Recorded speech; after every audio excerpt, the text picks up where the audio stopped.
and I was going to talk a little bit about ASMR because a lot of people who watch these videos are landscape architects or landscape designers who are looking for coloring techniques. And they're very confused as to why I'm whispering or talking so softly. So I'm going to explain that first tonight. And some people will say, oh, it's just so creepy. Why are you talking so soft? But ASMR stands for Autosensory Meridian Response. And that has to do with things that trigger relaxation in the brain. My limited understanding of it. And it's something that they've only, in the last, I think, 10 to 12 years started to discover was a response, and not everybody is triggered. But there are things that are triggers for people, and it can be personal attention, talking into the camera, looking directly at that person, and I do some of those. It can be sounds, such as scraping on the paper, or drawing, or tapping on things, scratching on things. It can be whispers, or talking softly. And the idea is that these videos can help people relax and fall asleep. And we're also finding, or I'm finding with a lot of my responses, that it is a tremendous anxiety reliever for people as well. If people are suffering from a lot of anxiety, why they can watch an ASMR video by their favorite ASMR artist, and a lot of times it will trigger a feeling of safety and security. So that's where it starts. And I thought I would just talk about these, and then I would just finish coloring this last one for fun. Like I said, they're kind of rough. They're super, they're just thumbnail sketches colored with a colored pencil because I don't have my markers. And I prefer to do chart pack markers and then finish off with a little bit of pencils. But all I have are the pencils. And the pencils I'm using, I just lost the ink out of, or the lead out of that one, are Prismacolor. The Prismacolor pencils. And maybe I'll sharpen one in a little bit. But the Prismacolor are my favorite because they are just the right blend of soft and hard. You need enough hardness that you can put it on without breaking the pencil lead, although this one did just fall out. But also, you want it to be soft enough that the color will lay down. And I don't want it to be so soft that it's like a pastel, but I like it to have some softness to it so that I can build it up and get some textures with it. So these designs are just with a pencil. And one thing that I learned early on was that you keep the name, like this one has it both in French and in English, and it's apple green, which is a fun color, but sharpen it from the side that doesn't have the number on it, so that if you have favorite pencils that you go through that color quickly, you can go back and order the color and use as much of that pencil as you want to until you get to that point. So there we go. And I have I think 4 green pencils, and I'll tell you the names of those colors. This one is grass green, and that's used for let's see if you can see. I've used the grass green for a lot of the ground cover, such as little areas like this around this circle, and then I'll layer a little lighter color on top of that. And my lighter green is, I already showed you the apple green, and then this one is chartreuse. And I like to put a little chartreuse color on top of the darker colors. And then the one that I used for the grass this time, I usually use the chart pack, and I use a willow green, and then I'll sometimes texture it a little bit with pencil. But the pencil that I use for these is lime peel, Prismacolor lime peel. So I'll just talk about the designs a little bit, and then I'll color. I just chose kind of corner of a house with a little stoop. Let's see, am I in the camera? There we go. And I just played with a different ground plane on each. So these are not planting plans. These are just loose landscape sketches. But here's one that has grass coming out here. And this might be one if there were no fences, so that if the street is here or the sidewalk is here and there were no fences and you wanted to see into the landscape, this could either be rock if you were in a place where you wanted really very little planting, or you might do a low ground cover, like a thyme, or you could mix ground covers to create a different plane there, different shape, different set of color and shape there, and then building up a little bit here and around the house. I think on all of them except for the one with the deck, I put shrubbery around the house because you want to soften up the edges of the house generally. This one I also added a little bit, let's see, I'm so sorry, I'm having a hard time keeping it in the camera. This one I added a little trellis on the edge too, with a little bench, so that if somebody wants to sit out and look over the garden, you're going to sit out and look at these trees, and you can look through these trees out to the street and see people walking by and that sort of thing. So that's a little trellis with ground cover, or it might be that it's vines that grow up above the fence, or excuse me, the trellis, like maybe grapes or something if you wanted to have a little something growing there for food. And then this little sketch, I played with a deck, and the deck has a barbecue that you probably would want to move away from it while you're cooking, but that's a little table with chairs right out from the house and the stoop, so that you could come straight off this first step onto this deck, and then there's 2 steps down, or these are stairs as well if you want to step out off of the deck onto the lawn. And with this idea, you're maximizing the lawn, so this lawn would come out as far as it could, and just leave like a couple feet for a vine to grow along the fence, if there were a fence, say, along this bottom area. And then, let's see if I can turn that a little better, great. And then some shrubs along here, and maybe a tiny little specimen tree, or maybe just a showy shrub there. It would have to be a vestigiate tree, a really narrow columnar tree if you were to do a tree, because it's a very small space. And then maybe some little climbing rose bushes here, depending on if this is a fence or not. Or it could be ground cover.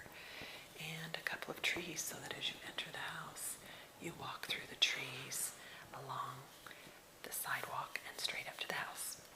Okay, and then this one here is a radial design. And I kind of assumed with this one, playing with a fence again, so you'll notice that there are shrubs all along the fence line and along the house, so that it softens those walls.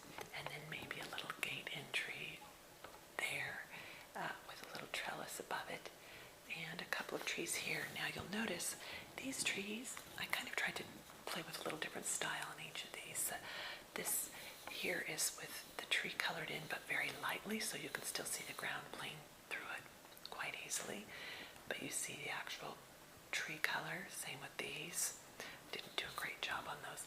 And then this one, I just played with the trees being completely transparent, because it's a busy ground plane and you want to be able to see through the trees. So in this case, you would just do the outline of the trees, and the little cross represents where the center trunk would be planted. And very minimal lawn, and I played with this being a sunken patio, so there might be a little sitting wall around it, and then this might be sloped up and out to the street. So that would be kind of a gathering place, just a small little place to sit, and almost like a little courtyard you could maybe put around some pots and plants if you want. This could be something that trails down over the walls, or something that is just flat, so that you can still see the ground plane around it. Okay, and then this here, you also could make this raised. So if this was just stepping down here to this main level, this might be a raised seat wall around here rather than sinking that down. It probably would make more sense with the grade. Okay, so just playing with different colors, you know, if you planted lavender or whatever. These are not literal. They're just figurative, conceptual, I should say, pictures. So there you go. And then the last one is, let's see, it's backwards. backwards, so I struggle. This one, am I pointing to the right one? Good. Give me a minute till I find it. Okay. I did entry trees, and with these, I colored the tree in, but again, very lightly, so that you can see what's under it, but I didn't color the plants under it, whereas a lot of times you will color the plants under it, as with these. But this one, I tried to do a light texture of that, and I did a light chartreuse green, and then into the apple green, and then just up from the edge. You leave the edge because the shadow actually hits the back side here, and I do my darkest color there. So that would have been it wasn't evergreen, I can't remember, whatever I said that darkest green was. It was grass green here. And then I'm going to just color these, and this might again be some kind of vine that goes up along the fence, and some ground cover here, and then I'm going to just color in a few shrubs, and hopefully that will be relaxing for you. And maybe there's some ideas. This, I think, tends to be more of what you see in typical landscape design, where they do, one of my friends in college used to call it the amoeba grass design, but typical, you call it organic design. This is also more organic design, and then this is more radial. You could also say that was a little architectonic because there's some features that are symmetrical and very specifically set off of certain angles, you know, off the corner and that sort of thing. So, and then that one's kind of a mix because the decking is more architectural. It is more angular is what I'm trying to say, and the sidewalk, but then we rounded the edges of the grass. You know, it's hard to mow grass if it's done in angles, even though it would look cool to have it in angles with this design, but typically that's really tough to mow, as most of you know, an angle. All right, so here we go. I am going to just play with some colors. Let's see. I'm going to make this down here kind of a, let me find my lighter green. I'm going to go with a light green here. I wonder if you can see what I'm doing. I think I'm covering it. Maybe I'll color this direction. Great. And then you could make a choice here where there's ground cover under this shrub. I could color that the same, or I say no, I want my tree, it's above it, to take priority there. All right, and I'm going to put some, well, let's see, I've got orange already there. Let's put some lavender on this one, and maybe a little bit of pink. So the lavender that I have is lilac. And I'm just going to do a little bit of lilac on this top edge here. Let's see if I can do that so you can see it. I maybe should have set the camera on the other side. So there's lilac on that edge. And then I want a little darker since my shadow is on the side. And normally I would do a marker to create shadow for the trees. Maybe I can play with pencil for that, I don't know. But I'm going to put a little bit of a darker green on the bottom edge of this little shrubby tree, so that it gives it a little bump, pop up. Okay, and then I think I will do something, I'm going to keep it a little more, I think I'll put blues in there in a little bit, but here I think I will do kind of this golden yellow, and it is called yellow ochre. So I'm going to put on a little bit of yellow ochre and color that. I don't know if you can hear those sounds. The pencil.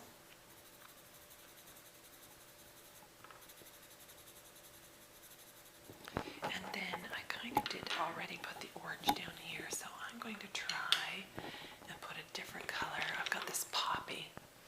Might be too bright, but I'm going to put poppy down on the bottom edge of this one. And I might have to do something else to distinguish them from these others because they're kind of similar. you can see how just on the bottom edge I just scribble a little bit of another color to make it look like it's shadowed on that side.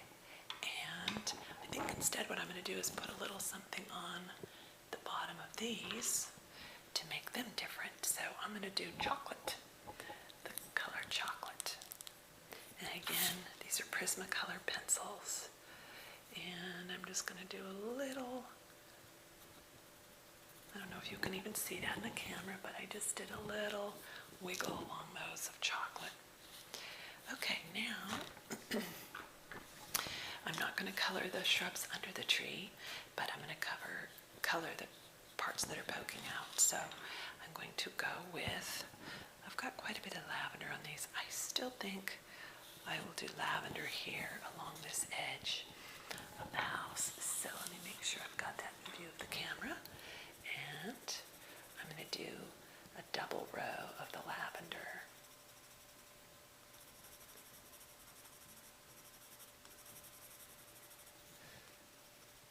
Just get the tips of those where they poke out from the tree. So there's lavender. And then I want to get this bottom edge, and I could either choose to do a green.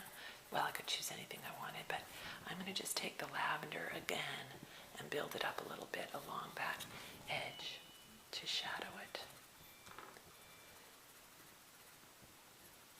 And sometimes, you know, everybody has different preferences, so sometimes people will color the building in, and so that it doesn't, you know, isn't a blank space, but I like to leave it blank so that my eye isn't going at all to the building. If I were doing a big park design where there were things on there like pavilions and restrooms where we needed to see the placement of those things, and they were just as important as a site layout or site design as the planting, loose planting would be, then I would color those in. I'm having trouble talking tonight for some reason. Okay, I think instead of blue, I'm going to bring a little more pink in. I've got some pink on the one over here. So I'm going to go with this. Let's see, I've got magenta and I've got this hot pink. So I think what I'll do is start with this one's peach, light peach. And I'm going to take this light peach. Oops, I bumped my mic. Here we go. And I'm going to take the light peach and go along these little kind of squiggly ones. Okay. And then I'm going to take the little more, well, let's see, this one's called just rose. So I'm going to take this rose-colored pencil and run it along the edge of these. All right. And so now you can start to see a little bit of color coming through, and I think I'm going to put a little bit of rose on the edge of this tree too to kind of tie it in. So hopefully you can see that. And then I'll take a little bit of this, which is magenta, and I'm going to bring the magenta along this edge here. And yeah, I like that. And I might bring a little magenta also just into these shrubs to kind of, oops, give them a little bit of a tie-in as well. All right. So if I wanted, I could also bring some magenta into this tree to kind of make it look like a sunset. You know, sometimes if you bring a little pink on that edge, I'll do it just so you can see it. It's nice because it kind of makes it look like the sun is hitting it.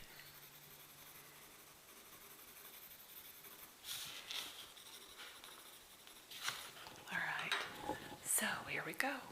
All 4 designs, I'll just kind of run them by you again. That's the one we just played with. Oops, I'm really struggling for some reason. All right, then I want to go this way. The deck. So, if this were for a client, the idea would be at this stage that it's just super loose so that they can look at all these and kind of play around with imagining. These are in plan view. So I say just kind of pretend you're walking into the design and that you're standing there looking at things. And sometimes I'll draw something in elevation, means you're looking straight at it. And if they're having a hard time seeing something, why, you might do a real quick thumbnail sketch of this little entry or something with 2 climbing rose bushes by it, or 2 upright columnar bushes or something, just so people can get an idea. And then they might say, oh, I really liked the shapes of this one, but I really want to have this trellis from the one here, and I'm wondering if you can work that in. Let me see if I'm even in the camera again.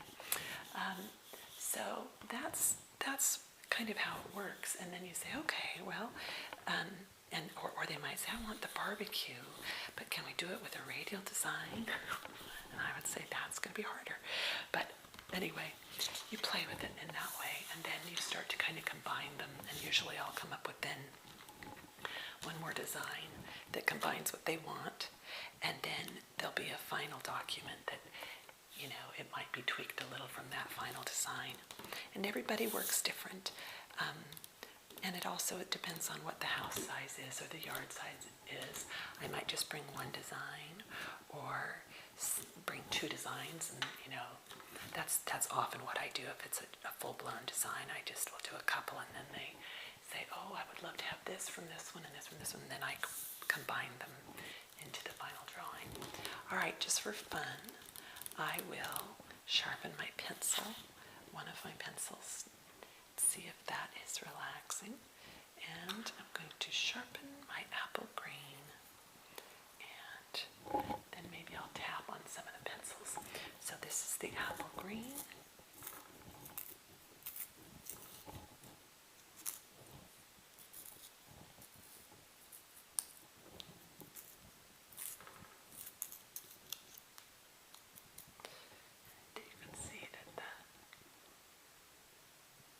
Just barely starting to show.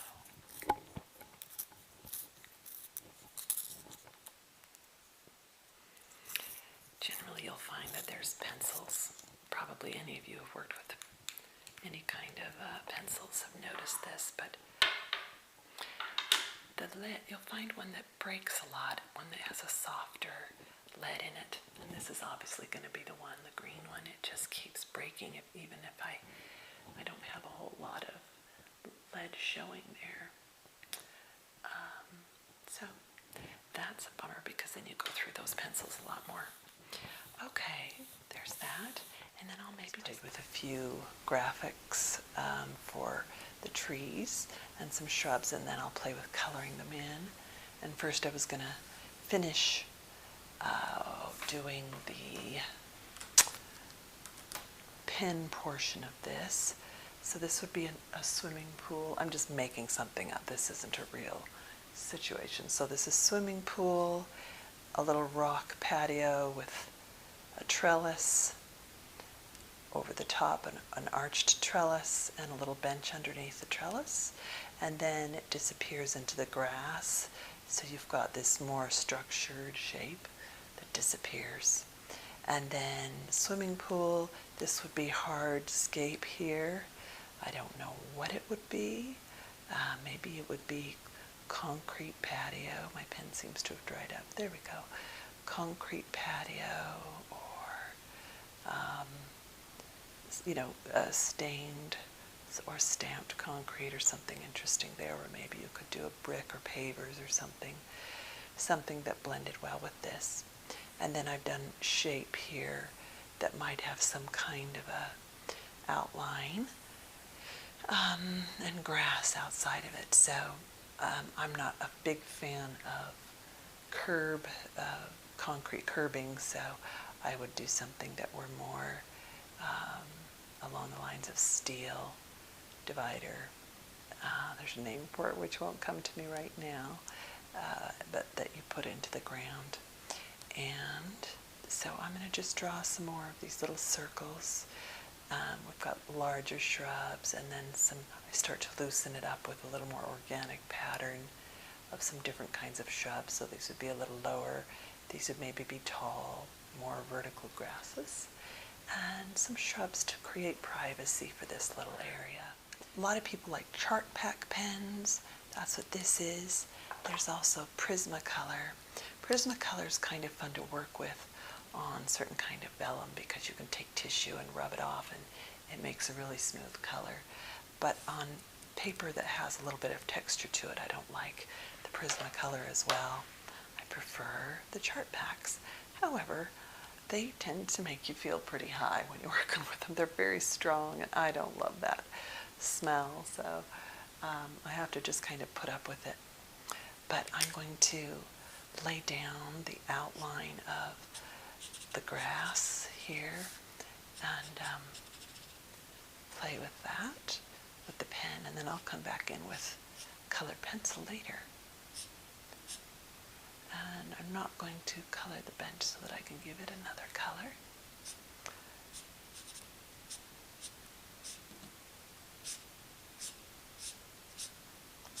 And the chart pack pens tend to bleed a little bit, so I like to give them plenty of space between strokes so that you get a little bit more of a white space in there, little bits of it, because they blend together pretty quickly. So that's that. And we're going to pretend that this kind of grass just kind of disappears into neverness or foreverness, however you want to look at it. And I'm going to bring it in here and here. And the thing that's a little bit tricky with the chart pack pens is that they do layer.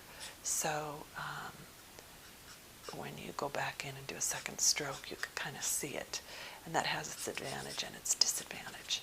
Sometimes you want to feel that layering and sometimes you don't.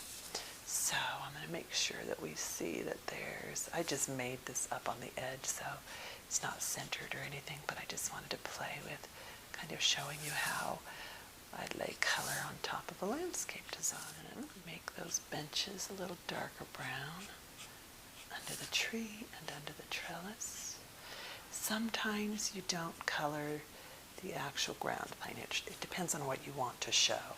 So a lot of times this will just be blank and you make the tree colored, or you make the tree see-through so you can see the ground plane beneath it. So it kind of all depends. And let's give this here, the bench underneath, some color as well. And I've got to give my trellis some color, but I kind of want the trellis to feel like a different color than the, is that going to be too red? Probably, but we'll do it anyway. Trellis is going to be a little darker red. And again, it's hard to do the chart pack in small spaces because it spreads, so I've got to move pretty quickly so that it takes that color. Okay, and this trellis is connected by little beams. Play with maze. I love this color, so I think I'll play with that on this one because it looks like a little more of a deserty tree. So we'll make that a little lighter yellow, and then I'll add some color to that one. Let's see, celery green. Where's my celery green? Celery green's kind of a fun color. That's what I've used in here. So I'll put some celery green down on this one. And then I'll play with some other colors coming into that one as well. Some of these pens are drying up a little bit, which makes it a little bit trickier. And I'm going to put a little willow green over the top of this one. And it's nice to do it when it's wet because then they kind of mix in. The colors blend a little better and it makes it kind of fun. So there's that one.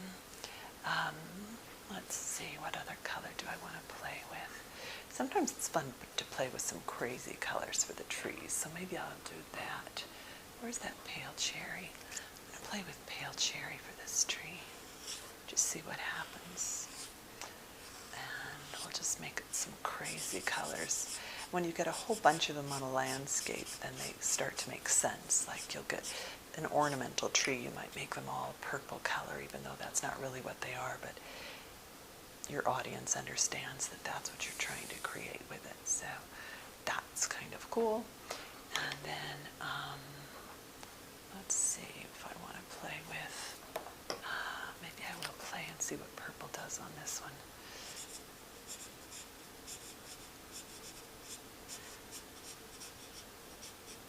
Play with purple a little bit there. Hopefully this will all come together when I'm done. You would pick 2 or 3 types of trees to do a landscape plan as far as graphic designs, otherwise it gets too busy. So I'm showing you just different graphics, so you'll see a lot more, but typically you wouldn't. So I would focus more like I've done down here. And I'm going to have just kind of purple. You'll always have green going, but I'll have purple and peach be kind of my themes down here. So, okay, so I'm going to get out my pencils and make kind of a mess on the table. And there's a lot of traffic tonight, but it's too hot to shut the door, so I'm leaving it open. Let's play with, I'm going to play with this purple. I don't know what it'll look like, but I'll go lightly first. And I'm just going to kind of lightly go over the bottom 2/3 of these shrubs with that. And then I'll come in and layer a little bit more over the top of it. And that's how you kind of get the pop of the sunlight shining down on it and that sort of thing. All right, I'm liking that color, so I'm going to go in and give it a little bit more color. And I laid down a flat color of, I think it was maize, kind of a banana yellow or corn yellow. And so that will show up on the tip of it there, as you can see. And then this will be the back side of it. And it'll tie it in with these purple shrubs down below.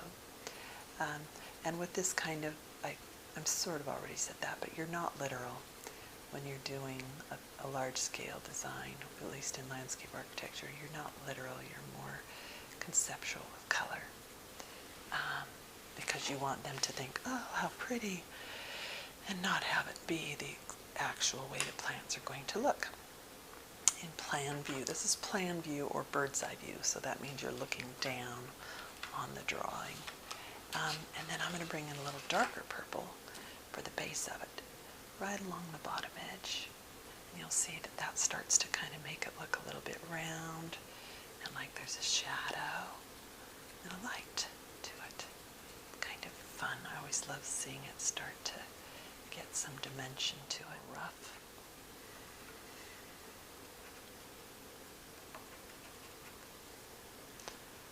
And I don't want it to all be the same pattern. I want it different. It's all kind of got to be to the back edge. I'll lift it up so you can see, because you do want it to pop and look like that the sun's hitting it this way and that that side of the rock is shadowed a little. But I don't want it to be heavy, heavy shadowed, or it looks like it's a high rock instead of flat rock. These boulders, I colored too dark. I should have colored them lighter, so I'm going to see if I can lighten them with pencil a little bit. That's the lovely thing about pencil, is it is a little bit more forgiving. Pen kind of goes down and does its thing, and pencil gives you a little more option. Okay, great. A little bit there. Okay. Wonder if I want to put any texture on this. I'm going to wait on that until I see where I'm going with everything. Okay, so I want to put a little darker peach on here, and to give it a little more interest. So I'm going to see what I have here that will, maybe this red, let me see how this looks, kind of a coral red. That's actually more of a brick red. Let's see, I kind of want to bring that in to the tops of these shrubs too, I think.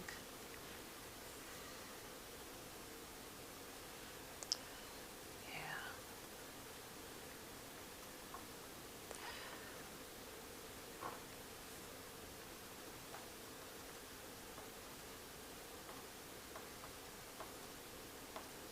The white's where you can lighten things up, so I'm going to put a little on the rocks too.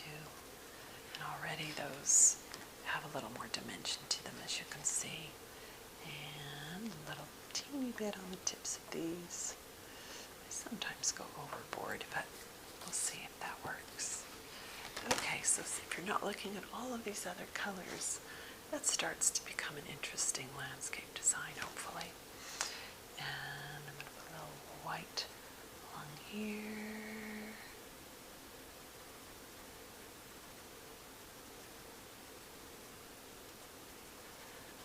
Okay, and then I need a little deeper blue along this edge. I'm going to start real soft.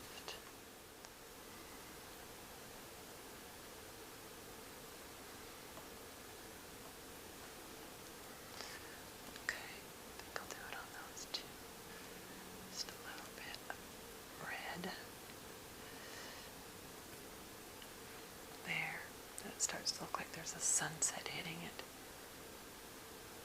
I'll even put a little dot or two on these so that you see that sun's coming in on them.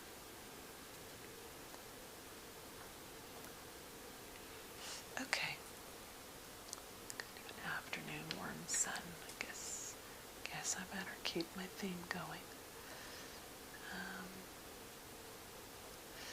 Yeah, I went a little too dark on these, I think. There's not enough contrast. And I don't know if I can lighten it enough with the white.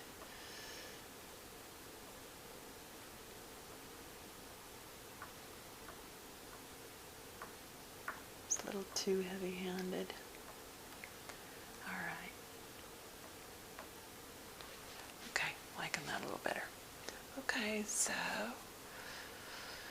there's our little swimming pool and little trellis, fun little bench under the tree. So I put this bench back from the tree. You know how sometimes they hug the tree, which I love the look of it. But the reality is when people sit outward and face outward, it's really hard for conversation and it becomes uncomfortable. So this allows for people to sit outward if there were a view out there, but it also gives them enough room to sit inward and visit. Now you're staring at the trunk of the tree, so that's not as pleasant, but for conversation, it is pleasant. You could even move that back another foot or two to the outline of the tree as the tree got bigger, because usually you show your trees at about 2/3 of the growth of what they'll actually be, so people can kind of see, because really when they first planted the tree, it'll have a canopy about that big. And so in time, the canopy will grow. Okay, so for fun, we're going to come over here to these trees and start to play with some textures. This one, I thought I would play with just pencil. So I'm going to lay down a couple colors of green. And I love to do the old-fashioned little circle pencil. It's fun how quick it will pop when you put a few layers on and get different colors going. So I'm going to start with just my kind of neutral color. You can see it's almost that same color as the willow green. And the way that I did this graphic, it's as though you can see through pieces of the tree to the branching underneath. So we're going to make this one a little more of a lush color. All right, so there's your tree. You can see that that's the lighter and the darker edge of it. And I might go with a little more of this to get that to pop. There. Okay. Now we'll play with this one. And I'm going to just lay some pencil.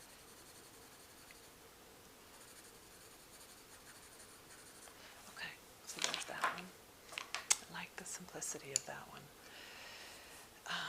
All right, and then I'll do one that's blue and green. Blue and green can be really gorgeous together, I think. So I'll bring the blue into this one. And it looks like I've got a few. Is that a silver or blue? It's a little bit in between. So maybe I'll see how that looks on there. Yeah, that's nice. I'm going to bring that in there. It's my kind of mid color.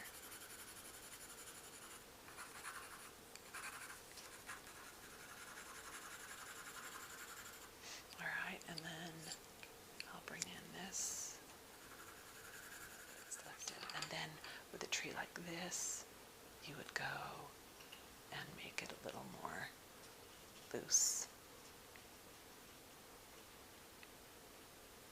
And then it kind of tapers off, so you can see how that makes it look like it's popped up. At least I hope you can. And then I'm going to do that with this one. This one's a smoother tree. So I should have drawn one evergreen on here. I'll show you an evergreen. I'll do one shrub just so you can see the evergreen. And so this would be a taller tree. It would have to come down, and you know, you would either have the shadow go over the top of the other tree if it were taller than the other tree, or not, depending. If the other tree is smaller or taller, that kind of determines on where your shadow goes. So there's my shadow for that tree. And then this tree is a little bit looser, so I would bring that out and kind of try to sort of give a sense of the tree matching what's going on in the design underneath. The shade matching the tree. Alright, so there's that one. That one I took up a little too high. And then this one would just be a simple pop. Very fun. And this one would again be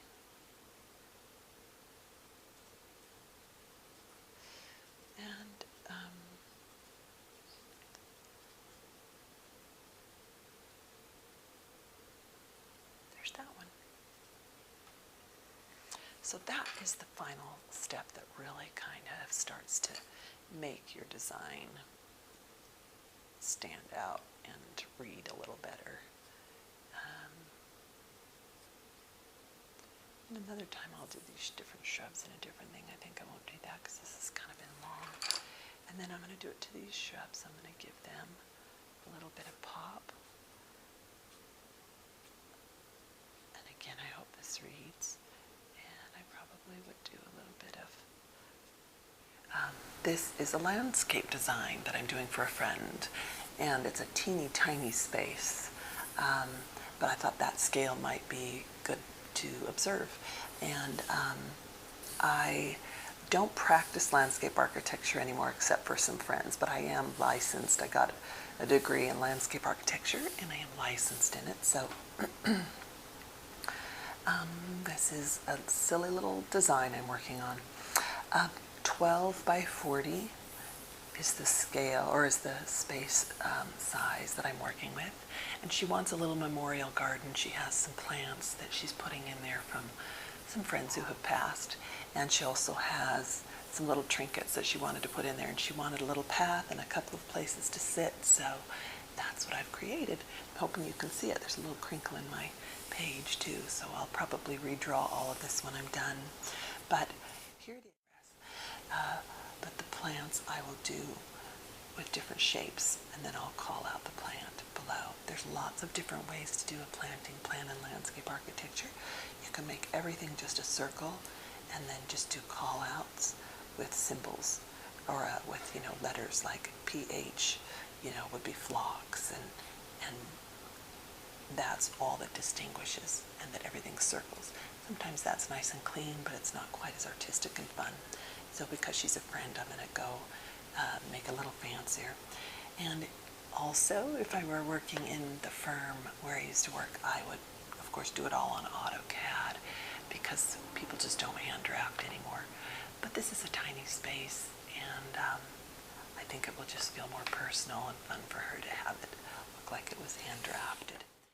She has a little thing going through the yard of pictures, or excuse me, old windows hung along the fence, so I thought it would be fun to suspend a window by the hammock so that you could look out the window while you're sitting in the hammock at the rest of the garden, just kind of for fun.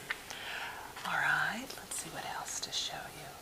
I think that's it. Okay, I'm just about done with my design for Robin's Memorial Garden, and I'm just going to kind of go through everything again. This is the plant list, and on the plant list I've got where she can purchase it. There's some symbols for where she can purchase it. The Latin name, the common name, the color, bloom time, height and width, and then the comments.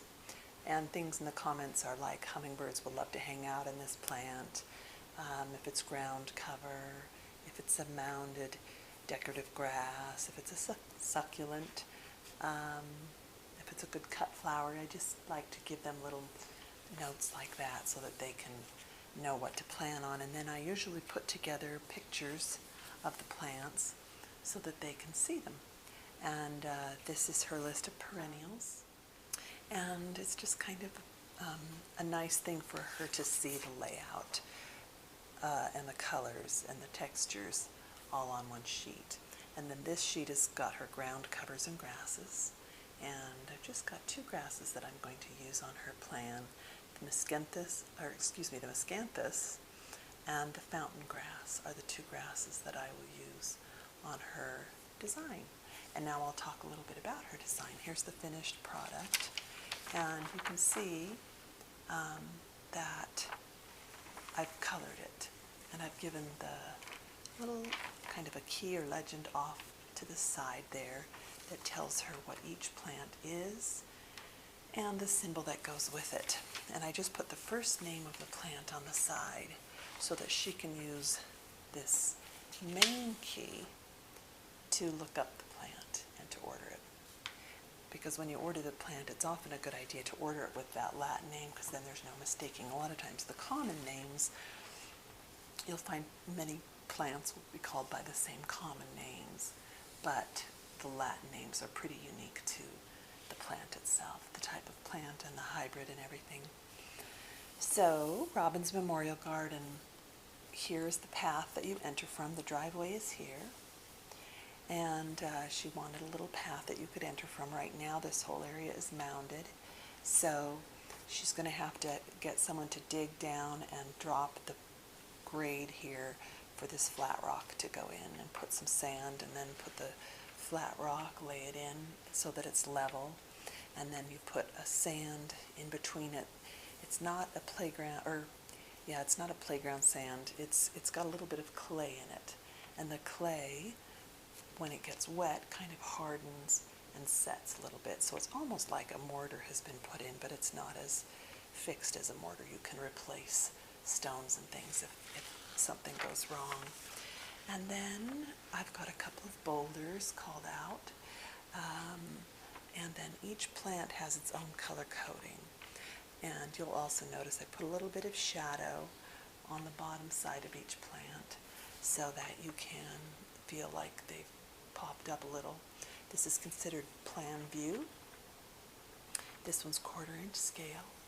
You can have, of course, many different scales for a planting plan, but because this is a little tiny area, 1/4-inch is a good size to see it. And then with certain plants, I've kind of given it a little darker color. I don't know if it'll read on the camera, but I put a little darker color at the bottom of each plant, and then the lighter color at the top, so that it again feels kind of like there's a shadow, so the sun would be hitting it this way. This is her special feature that I want her to be able to see from the kitchen, because the kitchen view comes in from here, so that way she could also sit on either end of this little rock patio and be able to see the special feature, whether it's a water feature or sculpture. And then, of course, around that, then I've got ground cover. All these little amoeba shapes are ground cover. And I'll hold it close, and hopefully you can see that each ground cover has a different hatch pattern to it. I hope that that will read. And the different hatch patterns are called out off to the side. And each hatch pattern represents a different kind of plant. So each of those are different types of ground cover, because she wanted a lot of color. Normally for this size garden I would probably pick 3 to 5 types of plants, and then have them put all around so that it ties together. And I've got a lot, probably 3 times that on this plan, because she likes lots of different plants. So we want to do what the owner wants to do. And let's see, what else? So you walk in, and over here there'll be a little table and a couple of tiny chairs, very small, like a little bistro table. And over here she wants to either hang a hammock or get one that can sit in there, and that's probably about a 5-foot circle, so I think she could make that work. I left her some blank spaces because she likes clematis. So this is a fence along here, and she can just plug in whatever clematis she wants that can grow up the fence and look really soft and pretty and floral. And then again, we've got a ground cover here, and then just a little 1-inch high, cute little red plant, flowering plant that grows here, and then a lower plant again, so that you want to be able to see in here. So all of these plants through here are low growing, so as to allow for a good view shed to this special feature. And then these plants along here are taller, and normally you would not block the view into the garden, but she wants this garden to feel very private. So I've got plants along here that will allow for privacy. These are tall maiden grass plants, and they really are gorgeous. They billow in the wind, and they even make a nice little sound as they move in the wind. I planted some of those at one of my houses, and I loved that house and I loved that garden because I could sit behind the grasses and just watch them moving in the wind, and people would walk by and they would not even see me there because the grasses were high enough that it kind of gave me some privacy.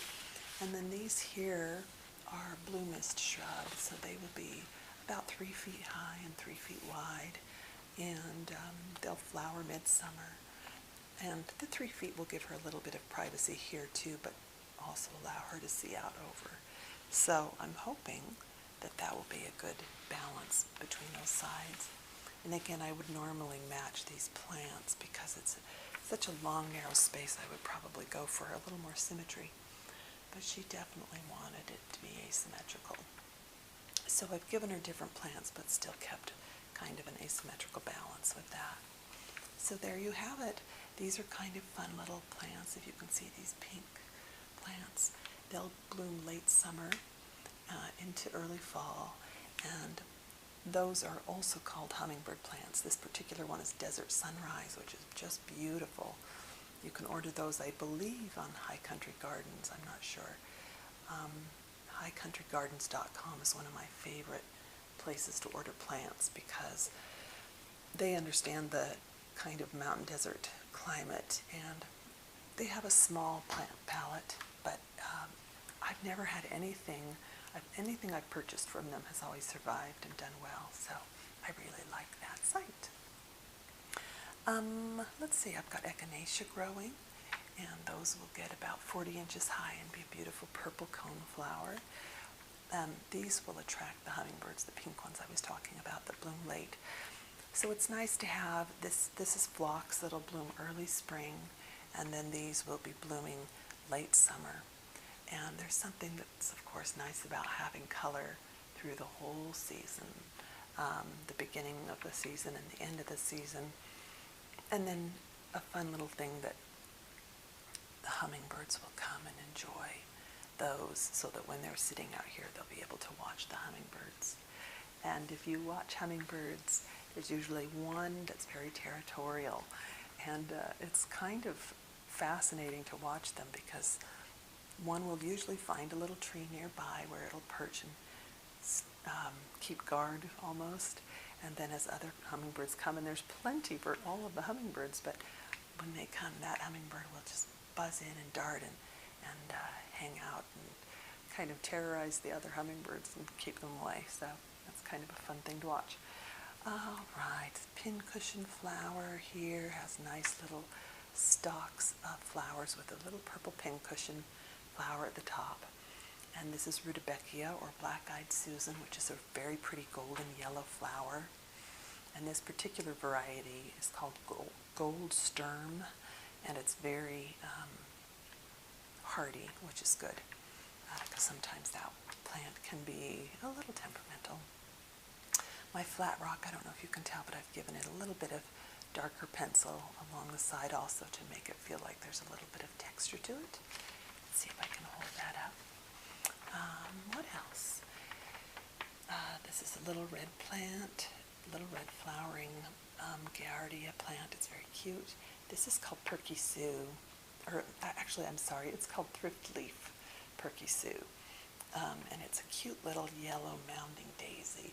And I don't see it in anyone's garden. It's one that I found, again, through that High Country Gardens that's a native, and it was just so cute.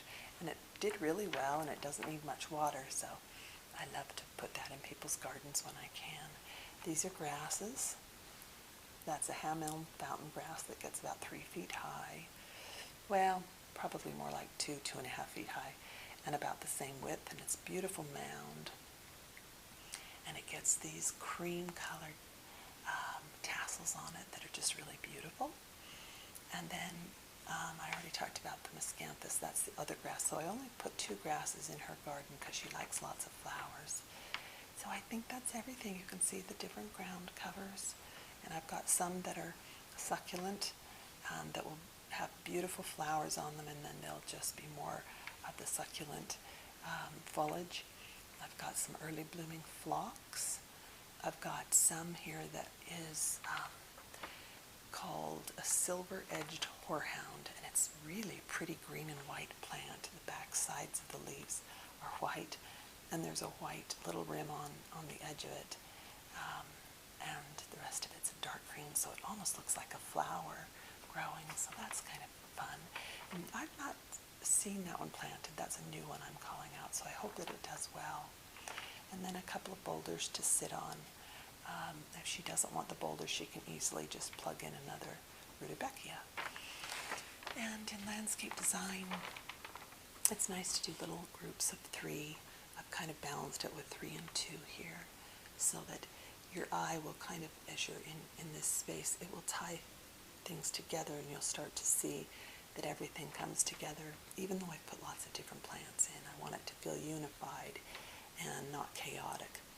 And this one's pretty busy, so I wanted to be sure that I brought in the themes of certain plants to balance it out. So you'll see these on both ends, and generally if I've got something on one side, I try to bring it in on the other side so that you feel a balance. Okay, so there you go. Oh, and I've called out here, looks kind of funny, but I've called out a certain ground cover there and just kind of made a little tag to hook it to each end. And that's because it's hard to hatch a pattern between the rocks, and that's for the creeping thyme and for the Irish moss that will go between the rocks, so that she'll have some really pretty greenery between the rocks. So that's my little planting plan for you. Very little planting plan. That's probably one of the tiniest areas I've ever done a planting plan for. And I actually typically don't color them. I usually just, it's almost easier to read in black and white, but I think she will enjoy this. And she's a friend, so I colored this one for her because I thought she might enjoy looking at that after. She's got it all planted. Okay, hope you enjoyed that. Thank you. Swirls on them.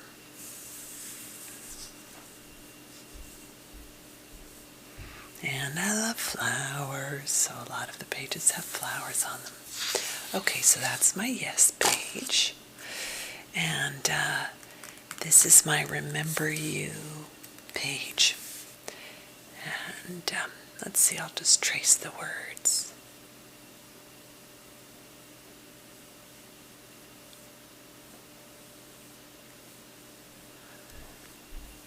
I hope that's reading. I love doodling, and so my sister said, I made a yes page for her because she's been working on trying to say yes to more things. That's something, frankly, all of us, it's probably good for all of us to say yes to more things, but it was something she was specifically focusing on, so I made her and colored it a yes page, or a yes, what am I trying to say, little poster thing, and framed it for her, and she said, you know, you ought to do some coloring pages for Christmas presents. I thought, oh, that's a great idea. So I did. All right. There's a sun with little flowers in it. Remember you. I like that saying because it's easy to forget ourselves in our day-to-day grind. It's funny, I think sometimes some people maybe think of themselves too much and some people don't think of themselves enough, so maybe it's more about balance. But I'm one who needs to remember to think of myself more, consider myself more. So, remember you. See, I think there's another one there. Oh, I don't like that one, so I won't do that one anyway. Here's some of my flowers. With swirls and little dots. Maybe I'll hold them up first. The paper, the printer, he said this would be great paper for markers, and it really has not been great paper. I think if I had it to do it again, I would do it and not focus on markers, but do it for crayons.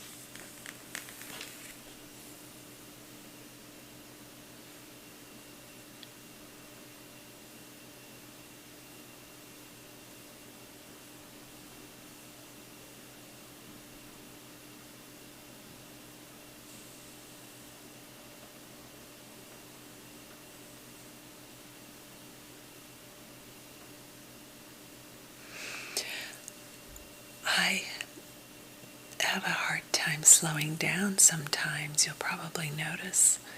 And it's funny, when I was teaching acting, we do a lot of movement work, of course, and one of the things that we would focus on was learning kind of what your own pace is, so that you notice if you tend to move fast or if you tend to move slow. And there's something called Laban, where you focus on sustained movement versus quick. And let's see if I can remember, it's been a while. And sustained and quick, and then heavy movement and light movement, and then direct and indirect. And we would kind of watch each other and see what we thought each person was, so that they first knew how they moved in the world. And then when you take on another character, it's just one of many approaches, but you can look at how that character moves that's different than you. Swirl, spiral, and little hearts bursting out this way and this direction too. And lots of flowers. I love my flowers.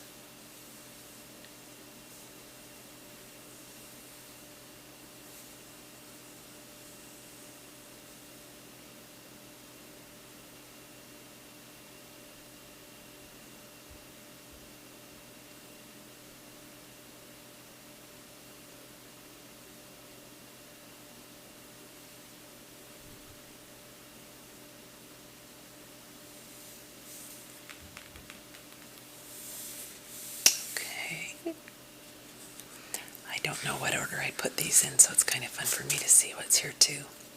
This is my Dream Big sheet. I went a little bolder with the lettering on this one.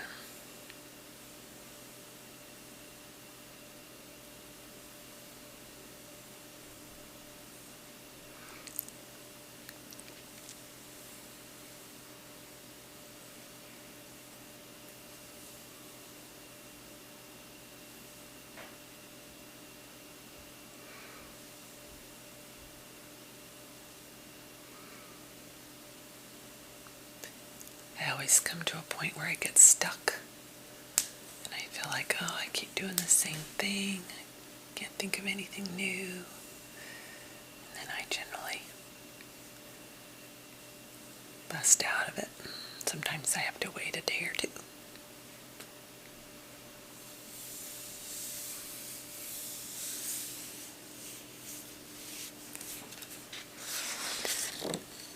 dream big.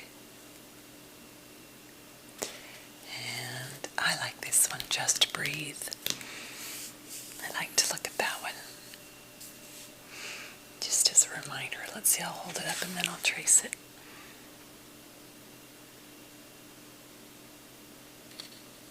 Again, a good reminder.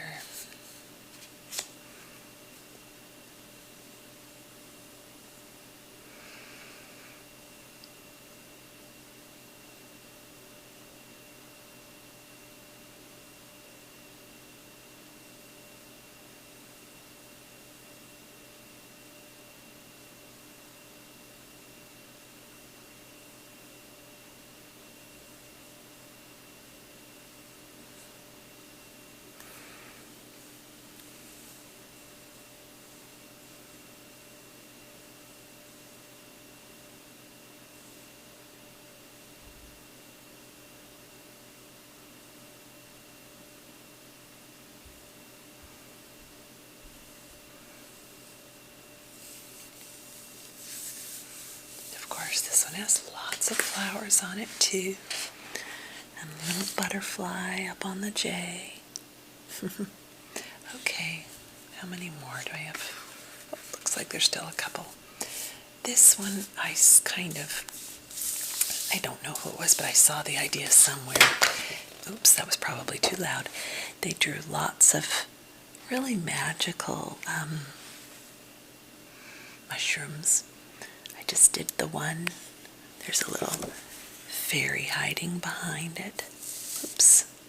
Little fairy hiding behind a little window with flowers. Little window box.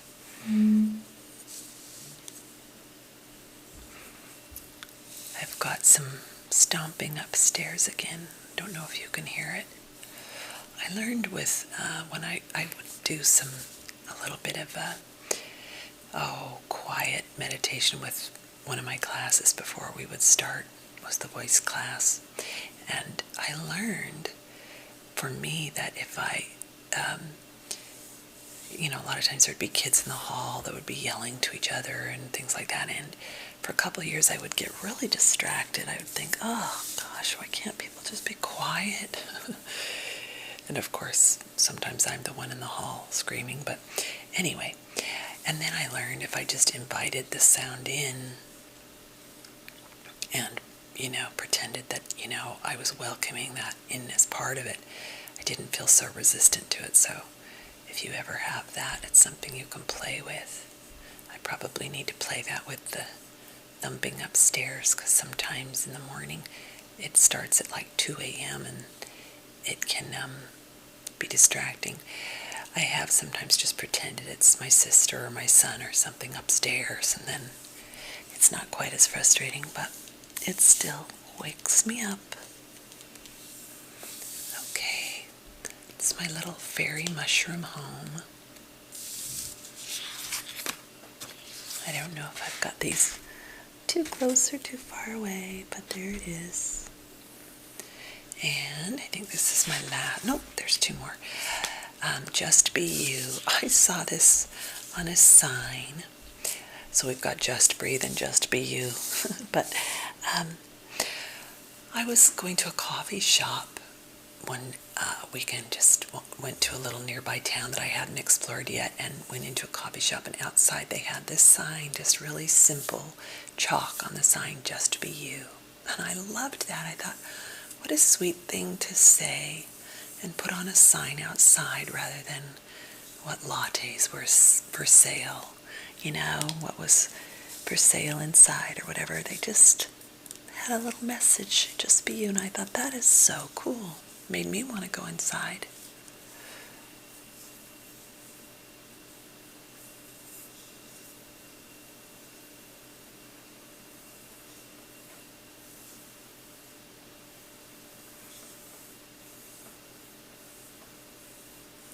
Good reminder for that part of us, like me, when I was talking about comparing myself with, the numbers of other artists who've been around the same amount of time. Oh, it's so good to just remember to just be us.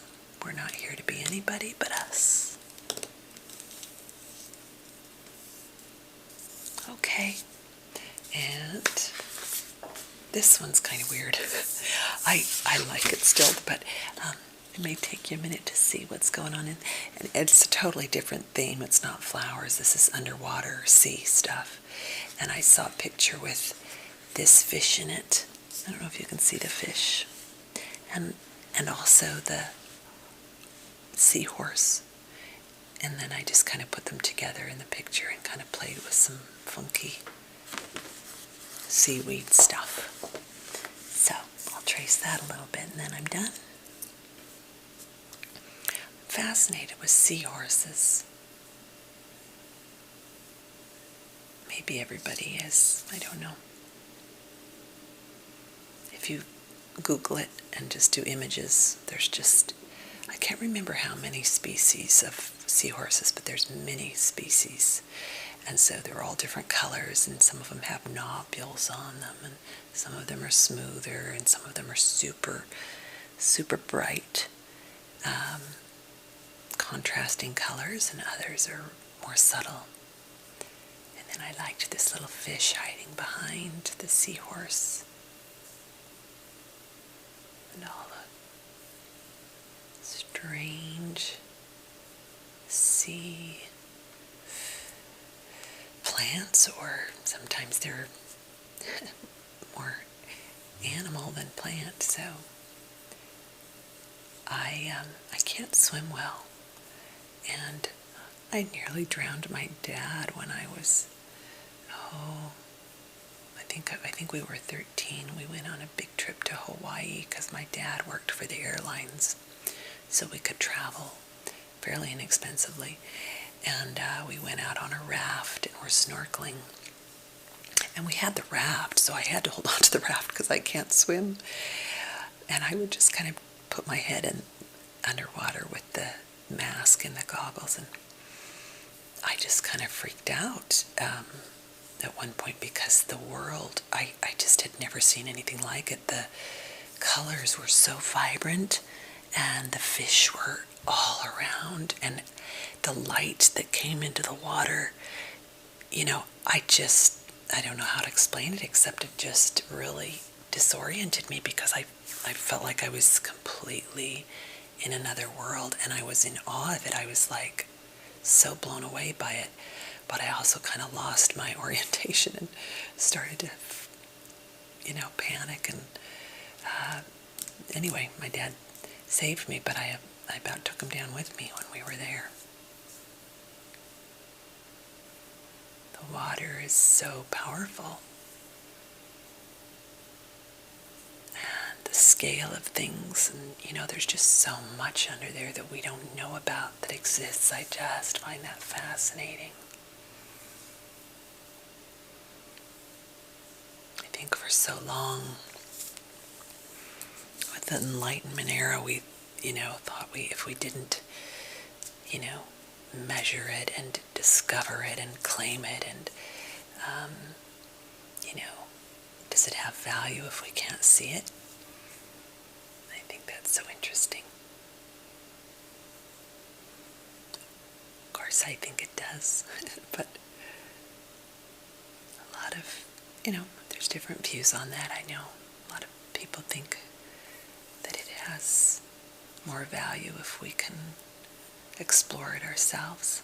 I can appreciate that too.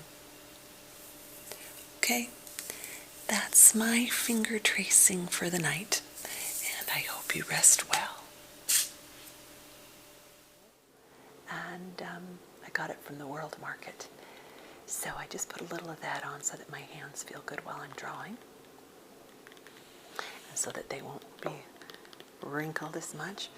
And I've got, I don't know if you can see, but there's sometimes when I'm teaching, I take notes on my hand, which I know is so tacky, but I keep a planner with me, but there are times when I just don't think to look at my planner, so I have to write it if it's something urgent, like adjusting someone's grade, if I put something in wrong or whatever, so I have to write that on my hand. So you may see there's just this little bit of a residue up there on my hand.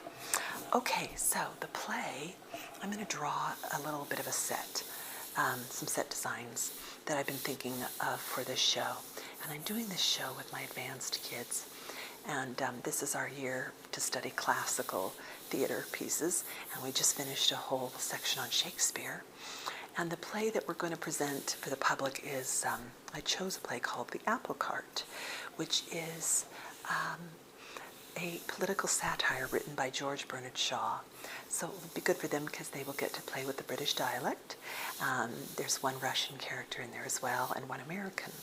And it is just poking fun at the political system of the time, and it's kind of an argument between, the whole play is kind of this situation of power struggle between the prime minister and the king. And it was written around 1926, 1927 about the future. Shaw said it in the future, which makes it very fun. So it was his attempt to probably make it safe for his audiences while he poked fun at their politics. And we're finding as we read it, well, I found as I read it before I selected it, that was incredibly relevant for our political issues today here in America. So it was kind of fun. So the first scene, or first act rather, there's 3 acts, but the way he's broken it up is he says Act 1, and then the next act is an interlude, and then the third act is really Act 2, so it's cute. I'll talk about that in a minute. This is the back of the stage, and we'll probably put either a white scrim or black curtain at the back, and I faced that towards you. And then the audience is on 3 sides, so it's kind of a thrust black box theater, the way it's configured right now. And the floor used to be raised, and this year we took the platform off so that we're at floor level so that we can build anything we want to up from there. And because this is a class project rather than the school show, we've got another school show coming up too, but this particular project is just for the advanced acting class. And so we've got audience on 3 sides, and then the way I've got it, we're going to have the entrance be from the center of the audience for Act 1, and then Act 2 probably will enter from here, which these are kind of like bombs or aisles on the sides of the house, and the house is raised all the way around. It's stacked seating. And then Act 3, I'll probably have the entrance come through this back wall, through the curtains or something, so that it will feel like we're 3 different locations in the palace. And it's got to be very low budget because it's a class project, so I'm trying to find furniture that's secondhand furniture online and that sort of thing, and that's my tricky part. So it starts with these 2 Secretary of States, and we've got 2 desks that are supposed to be matching. And Shaw is very specific in his direction and his set design. I don't think he trusted his directors much. So, but because this is not a proscenium stage, which is where the stage goes back behind the arch, this is a thrust stage where it comes out into the audience. I have to reconfigure it. So I thought I would just play with what I've come up with for my design for now. And it'll be extremely rough and dirty. So we'll hope that it will still be. I hope you can hear some of the sounds of the pen on the paper. Maybe I'll move my mic a little closer. And so I'm hoping to get 2 wingback chairs or 2 just nicer upholstered chairs for the corners here. And the king and the prime minister will sit in those for most of it. And then I want to have some kind of a big plant and a nice planter for the back, something that hopefully comes up tall. And this is bird's eye view, so this is us looking down at the stage. I should have said that before. So you call that plan view or bird's eye view. So a little plant here, and then I'm thinking some kind of a bench that one of the characters will sit on here. This is not to scale, so I'll have to get into the space and really scale things out. And then some smaller but substantial chairs that will end up here. I'm going to have 2 chairs along the back wall, and then the characters will, when they sit down to have their little chamber meeting, or cabinet meeting rather, they'll pull the chairs out. So those are chairs, and those there's also a couple of chairs here. So at any given point, there are as many as, I think, 11 characters on stage at once. But for the majority of Act 1, it's just 9. So 1, 2, this is a desk and a chair, a writing desk. and a chair here. So 1, 2, 3, 4, 5, 6, 7, 8, 9, 10, 11. And there'll never be 11 people sitting on the stage at one time.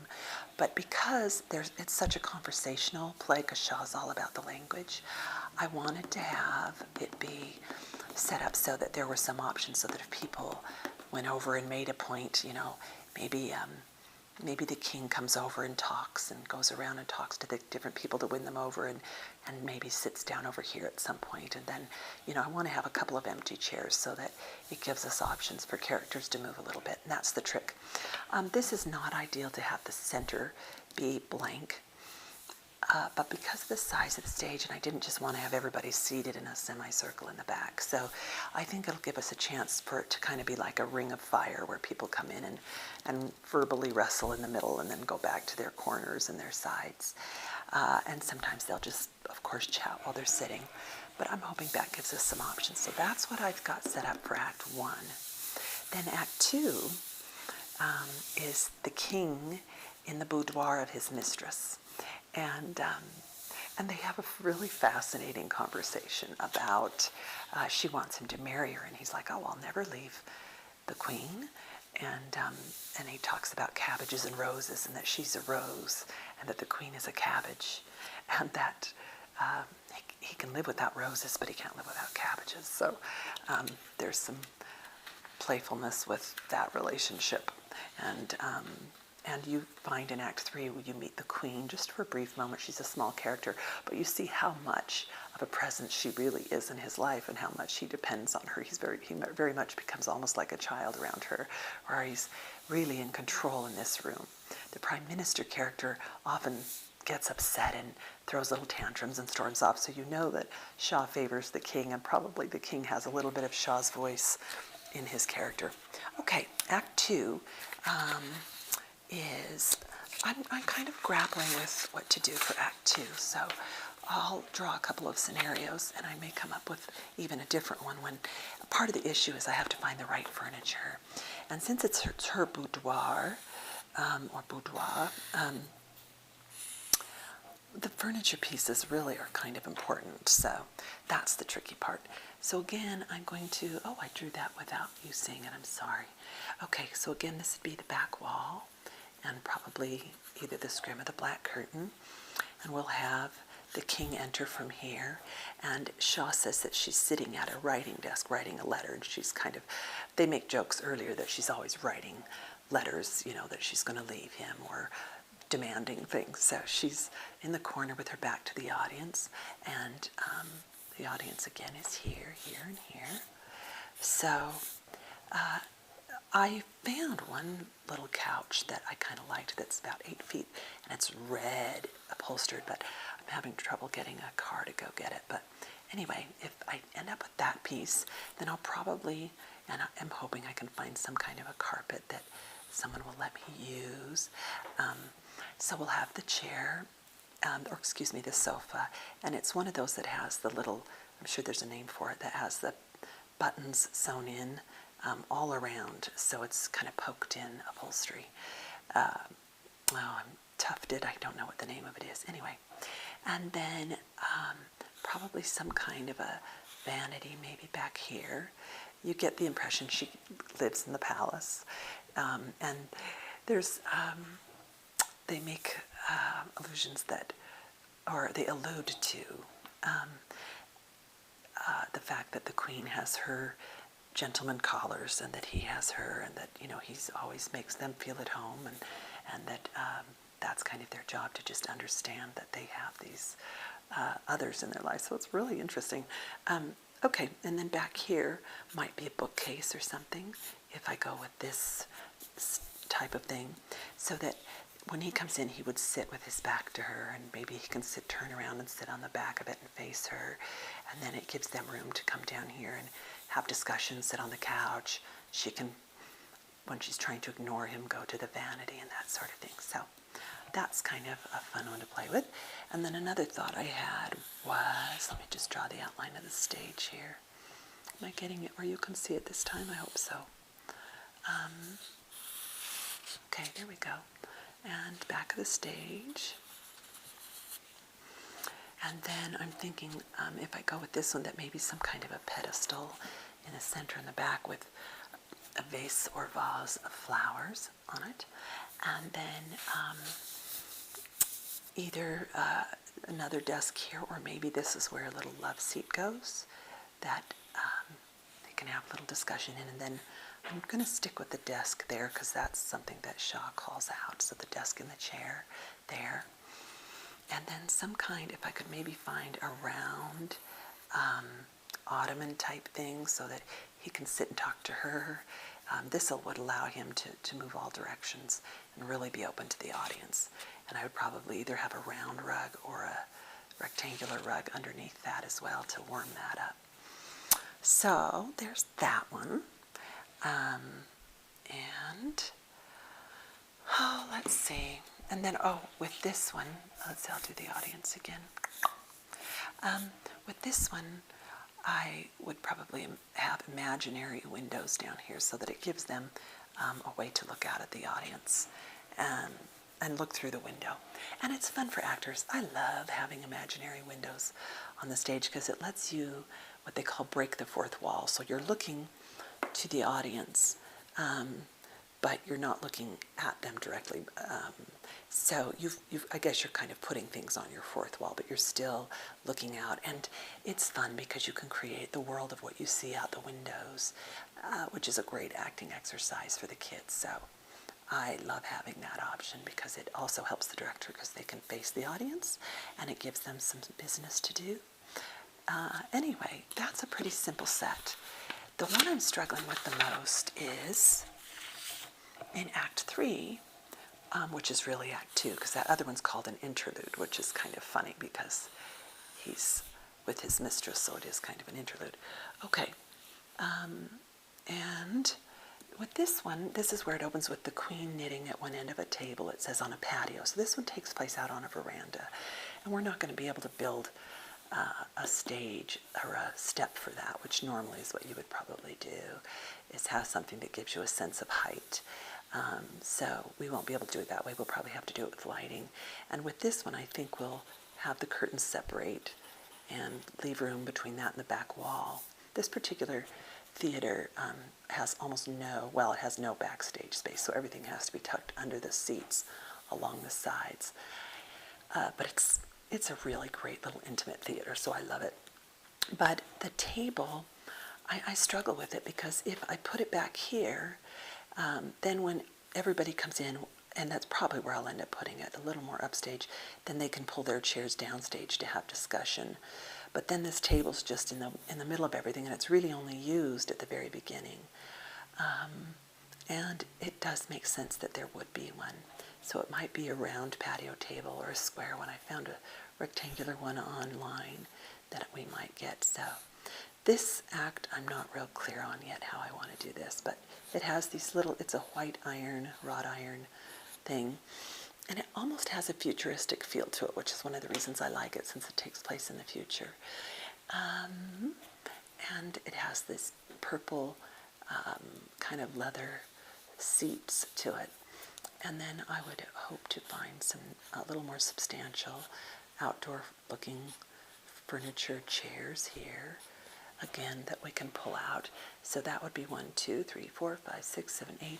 So it might be that we have some outdoor, that we make it feel like that this is a whole patio here rather than moving it. The other way would be to just move all of it and have it all downstage, move everything down to the edge of where the audience is, because the audience starts about here and goes all the way around to here.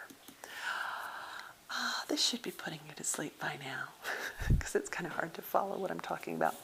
But I'm thinking maybe we put chairs here, and then as the characters come in here from the cabinet, they make their way down, and then maybe they start to pull chairs out here to talk. Yeah, this is troublesome. I haven't solved this one yet. You all probably are looking at it going, well, you should just do this, but I haven't figured it out yet. So, and just to make it different, we'll have entrances come from here, and I've been making it so that the cabinet comes from one side always, and then the king's family always comes from the other side. so that it establishes that, you know, this is the private part of the house or the palace, and this is the public part of the palace, and that sort of thing. Okay. I think that's all. That's all I have. And I hope that you are sound asleep right now, and that this lulled you into a slumber I'm going to use. So these pens are called, let's see, what are they called? Winsor and Newton Watercolor Markers. In storage, I have all of my chart pack pens that are not watercolor, but I love the way they work. They're the ones I use for landscape architecture, but I got some of these just at Michael's, and I've got some others too. And these come in sets of 6, and you can kind of see on the end the types, or I should say the colors, and there's little bands of color. And each pen has 2 ends, and I'll show you that right now. I'll pull out this fuchsia colored pen, and as you can see, it has an end that's wider tipped. Oh, this is the smaller tipped one, fine tip, so it draws harder lines. And then if you want to do a wash of color, there's the tip that's a little more full colored. Not sure the colors are coming through on this video, so I'm going to play with lighting a little bit for the next phase, but first I'll pull out the other pens.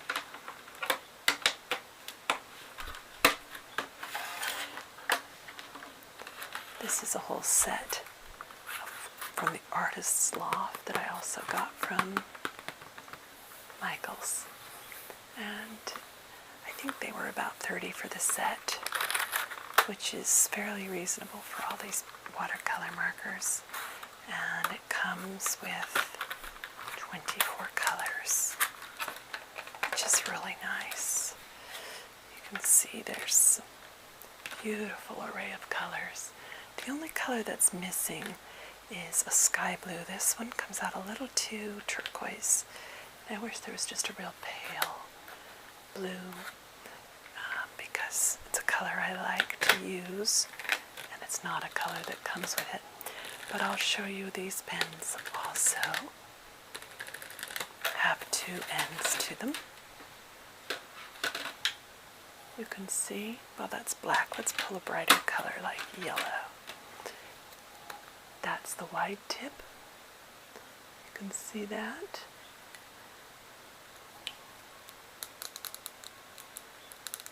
And then here's the fine tip. You can see that, yeah? Okay, so I'm going to play with those in just a minute. We'll come back to you. Okay, so I've got this, I'll hold it up so you can see. It's much more geometric than I typically draw. I'm more loose usually, but this one is a lot more geometric. And I've started to color it in. The pens kind of come out a little more primary color than I would like, but we'll just go with it. That's one of the reasons I like the chart pack, is I can mix colors really easily with those. But the good side of this is they're less toxic, so that's good. Chart pack can make you feel a little bit high while you're working with them, because of whatever they make them with. So mandalas, and some people say mandala, but the actual pronouncing dictionary says mandala, so I'm going to call them by that name. You can meditate on what you want to draw. You can think about an issue you're having, and then if a symbol comes to mind, you start to draw that symbol and play with it. And sometimes it's, you know, circular, sometimes it's not, sometimes it's just a drawing of any kind. But this one is circular, so, and I'm going to keep playing with this. This is the lightest blue that came in the pack. Unfortunately, it's not as light as I would like. I really wanted a nice pale blue, but this one's just a little more of a turquoise than I would have shot for. All right, and I'm just going to keep turning it. This almost looks like a compass or something. You know, maybe that's where it's coming from in my subconscious, is that I'm moving in a new direction. And so maybe this is my compass for my new direction. It's a nice thought anyway. So here we go. And I'm just going to bring this down into that pointy tip. Great, just one more to go. And then I will probably fill in these stripes, the white of these stripes, with something else. And I wish that this made more noise on the paper. These pens don't make any noise on the paper, and I know that that can be very calming. But unfortunately, these just are such a soft tip that the tip just kind of is softly absorbed into the paper, the color and the tip, because the paper actually has a bit of texture. Typically when I do mandalas, I'll do them on black. I think I've got another video in my some of my older videos, and gosh, I just made it over the 1 year mark very recently, so that's kind of fun. Anyway, in some of my earlier videos, there's one of where I'm just showing my mandalas and talking about them, and I did them with colored pencil on black paper, but my colored pencils are in storage and I didn't bring them with me to Oregon, so just using the watercolor pens. All right, and now there's just one more color to bring in, and I've already done the dark blue here, and I didn't want to do the dark blue in that. I think it's going to look too much like a candy cane, so I think I'm going to go with red. Which red did I use? I think it was this red in between, so I'm going to do a couple of them to see if that's what I want. Yeah, I think that's what I want, and that will bring the red out to the ends. And red is a color that I'm exploring with a lot more of lately. I did my room here in red. My bedspread has reds and oranges and golds, which are the first, second, and third chakra colors. And I'll hold that up so you can see the difference between the one that's done and those that are not done. It's very different once you add that red. So anyway, yeah, I am kind of using those colors. I've always loved color, and when I was young, I remember I loved red. I used to dream of having a red Volkswagen. I wanted, what was it? It was a Volkswagen, like hatchback. There's probably a name for that. But I wanted one so badly, and I wanted to have red hubcaps for it. I'd seen them somewhere, and then I dreamed of having red and white checkered tablecloth and going out on picnics. I must have been a tremendous romantic as a child. It never happened, but I can remember in junior high school having this dream of this red Volkswagen. When I was in college, I ended up with a green Volkswagen camper van, which was not even close to what I was hoping for. And in the winter, when they're cold, the engines they just go so slow. So I would drive to college, and it would go so slow that I'd think, about 2 seconds before I'd arrive at campus, the engine would warm up and it would kick in and it would go at a normal speed. But it would go about 5 to 10 miles per hour, no kidding, until then. So I would drive to campus, and I'd have to plan all this time, and I'd think, oh, I might as well just walk, except that it was kind of far to walk in the winter, so I never knew which was worse. I can hear somebody hollering outside. Maybe I'll do an outdoor video one of these times. I'll ask the landlord of this property if that would be all right. There's some beautiful gardens here where my little cabin is, and there's a woman here who lives here who also tends to the gardens, and she's just done this amazing job of terracing this. It's kind of a gully out back. And I don't know what the main plant is that grows out here. It looks a lot like Vinca major, but I don't know if it is because I never see any little blue flowers on it. Which Vinca is the Latin name for periwinkle. But I have not seen any flowers on it, and I think it's native here because I've seen it growing on the hillsides all around. But anyway, she kind of pulled it out and did this neat little terracing all over, and she's just got a real green thumb. She's from Germany, and she's been here for several years, and she came from California.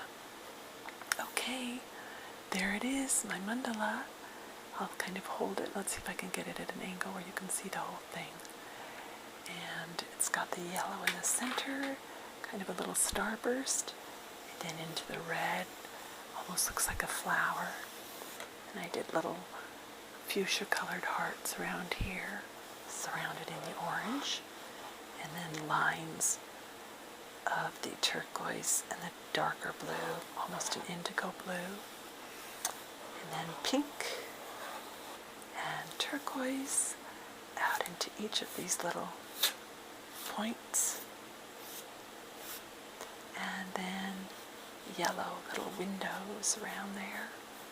Almost looks like a little submarine, doesn't it? And then the red and fuchsia stripes on these little points out. So, I hope that that was relaxing, and I hope you have a wonderful night. Thanks for stopping by.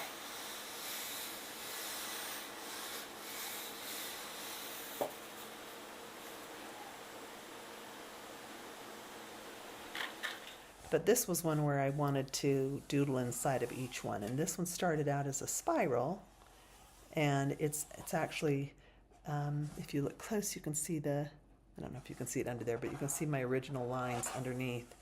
And the spiral just keeps going and going and going. So there are lots of different ways you can go with this. So if you want to take a moment and grab a piece of paper, you can do it on regular paper. And you don't even have to have a Sharpie. If you want to use a regular pen or marker, you can. Even just a pencil to start with, to just play with the idea. Think of something. So I'm going to give you a minute to kind of meditate on something. So if you want to pause this and get your supplies together to play with me, then do.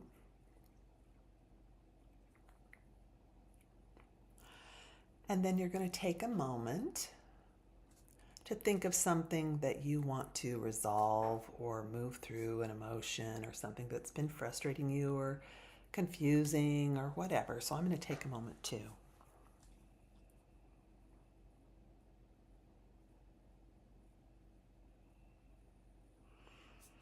Okay, and with basic instructions, you don't have to start off the page, but typically I'm going to start off the page, and some rules say, oh, don't repeat any patterns, but I'm not going to worry about that. You want to avoid sharp angles. That's pretty much it. But then end off the page. That's the most important, is that all the lines end off the page. Now, you still can bring other lines back in, and you can add lines later too if you feel like something doesn't feel balanced and you want to balance something out. Why, you can balance it. And the next thing we're going to do is play with each of these intersections. So you can see that there are intersections all over the place. And I'm going to bring another line through here just because that feels good. Now I would go over it with a Sharpie, and you also could do all of that with a Sharpie to start with. I'm going to do it in this stage just so that you can kind of see where we're going with it. I recommend, if you use a Sharpie, to put down some kind of mat underneath, that you don't mind if a little Sharpie gets on it, because if you put it on your table, I can almost guarantee you'll get Sharpie on your table, and that's a little harder to get off. So I was able to smooth out some of those edges Now I can't see where I'm going. Okay.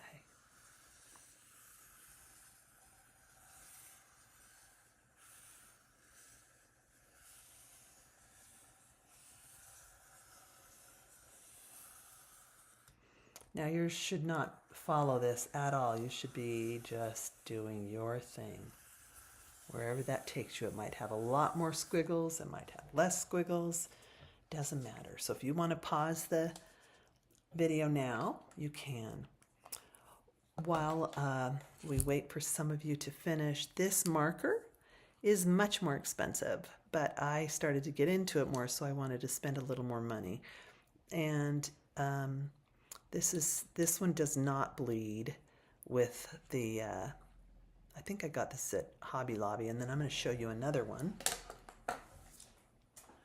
This one is very expensive. It's like $10, but Uniposca, if you can find the black where they sell them separately, the black ones, this is a very, very thick one. So this is how thick the one on my wall is. You can see it's a much larger scale.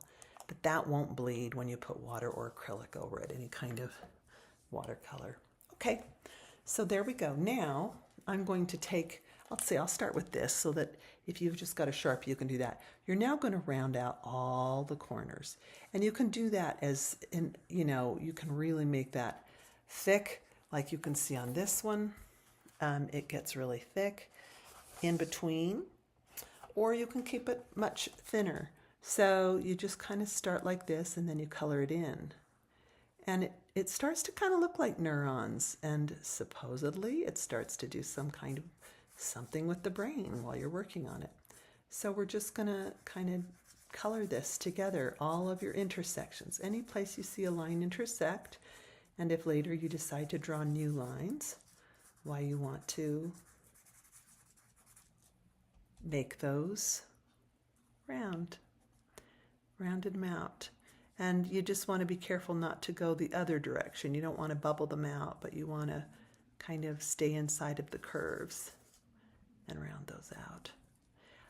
I saw one artist who, let's see if I can make this work. This one's a little trickier sometimes when they're following that same line. She would take it, and I'll do it just so you can kind of see. Instead of just keeping it a thin line, she would sort of play with the width of the line and have it change a little bit. And that way she could work her Sharpie into those angled spaces more. So she would play with that, and sometimes she would make lines in it or, play with that more.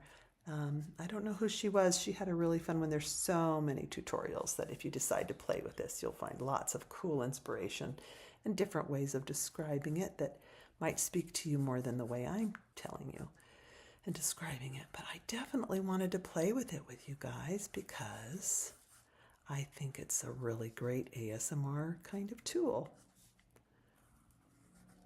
And so sometimes as you draw the new line, you see that the other corner needs to be rounded more, like that one. And we'll round this one out. In a minute, I'll just finish and then speed it up so that you can just get the general idea. But I'm going to stick with it for a little bit and talk to you while I do. For those of you who are maybe just watching this for an ASMR video, I find it kind of mesmerizing and calming just to watch people do it even.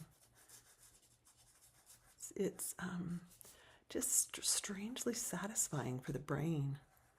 So sometimes, like I said, if you want to try it when you can't sleep at night, keep a little, it can just be regular paper. If you're doing Sharpie on paper, of course, you need about 2 or 3 sheets underneath it so that it doesn't bleed through. But there's no reason you can't just keep one by the bed and do it when you feel like it, whenever the mood strikes.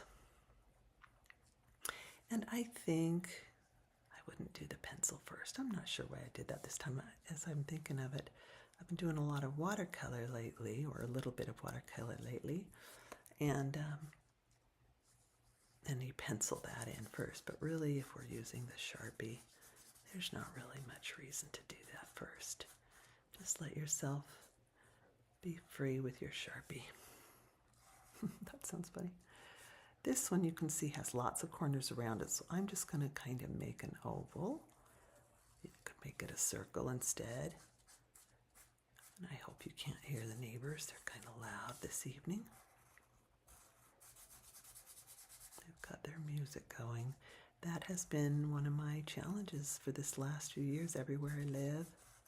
And of course you hear lots of ASMR artists talk about that challenge of the noise because it's distracting if you're working on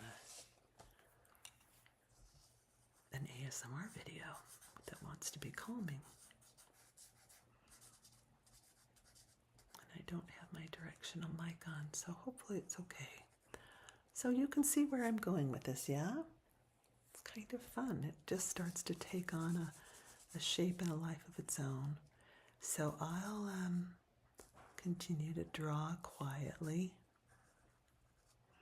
and I may speed some of it up, and then I'll join you at the end and talk through a little bit more about it when we're all done. And so you can work on yours too. Maybe get some tea, something that's calming.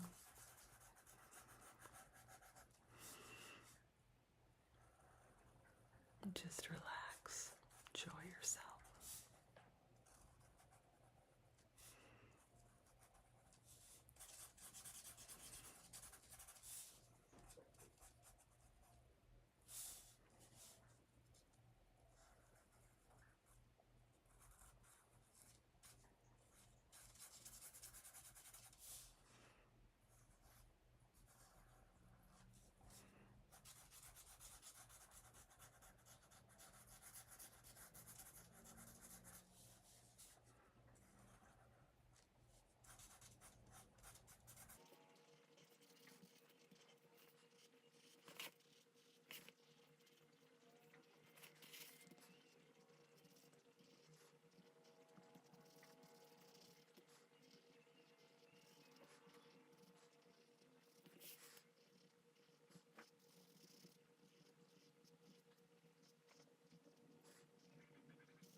Okay, I think I got most of those intersections, just kind of rough and dirty. Now I'll show you one artist kind of did fun stuff where she brought these edges that went off the paper and kind of connected to them almost. And she drew a line all the way around and framed it, which made it look really nice. I don't think I'm going to do that, but I think it looks really good that way. It gives it a finished look. So now you're going to see that I'm just going to go and kind of clear out some of the edges that are really a little wavy or wonky and just kind of make that a little thicker. Maybe I'll make this whole edge a little thicker. And smooth that out. just go with what feels good to you or looks right to your brain as you go through it. And I bring that over here. And then I'll just kind of show you one final thing if you want to do it. So this is something to just play with. And like I say, I did a really big one, and I used that thick marker, and I did it on a big canvas after I had played with enough of these. And it almost looks like a stained glass window. You'll see if you look at it on the Instagram. It kind of reminds me of a stained glass window. But in these spots here, in these kind of connectors zones, I did white dots with a dot. Let's see, do I have that here? I do. With my dots. And I've got my pajama bottoms on, sorry. So this is kind of fun. It has a tip on it, and you can kind of just dot and put little tiny dots. I like different size dots, but on those little connections, there's probably a scientific name for what those would be in your brain, but and it looked really cool. I just liked it. It looked like the synapses were coming to life. So anyway, that is Neurographic Art, and it's something I highly recommend. If you didn't play along with me, I recommend you do that. Play with it on your own and make your own art. I have to keep turning on the touching that touchpad because the screen starts to go dark on me. So I am really enjoying it and finding it super satisfying to play with, and you can see what you think if it's enjoyable. There have been a couple times when I pushed it too much when I was doing the doodling inside, and I found that it started to create stress. So I was like, okay, just do it when it's feeling good, because the whole point of this is not about having a perfect art project when you're done, but about having it feel pleasing to the brain and to the eye, to your brain and to your eye. So there we go. That is your little tutorial in Neurographic Art. Oh yeah, I was going to just show you a little bit about watercolor. Now the challenge for me is that, as I said, the watercolor will bleed. But I have these new watercolor pens, and I'm going to try those. So I'll probably stop this video for a bit while I get out my pen. It comes with this little pad of paper, if I can find it.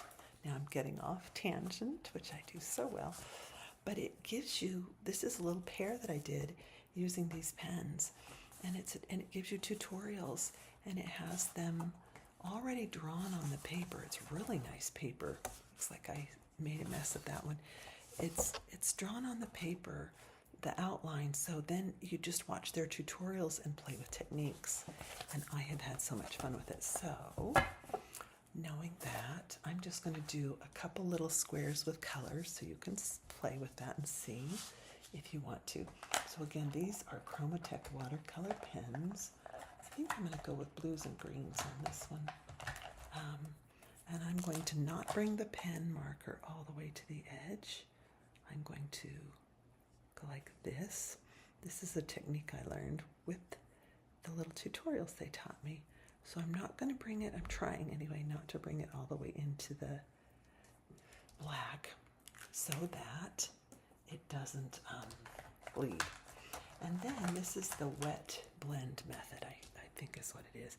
So the pens, this is a wash pen, and it really should be clear. I used it quite a bit, so it has a little ink in it.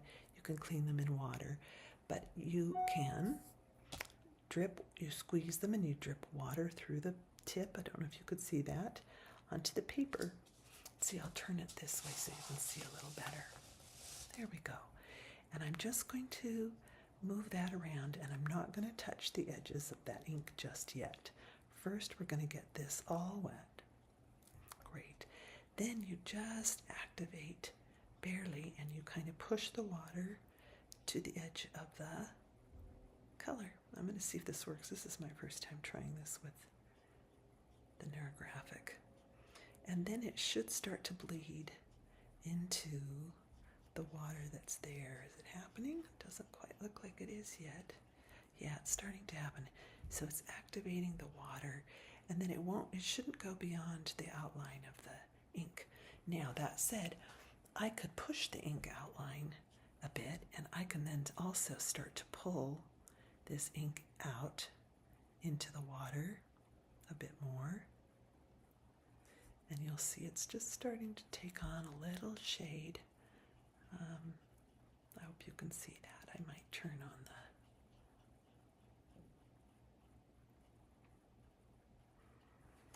the light.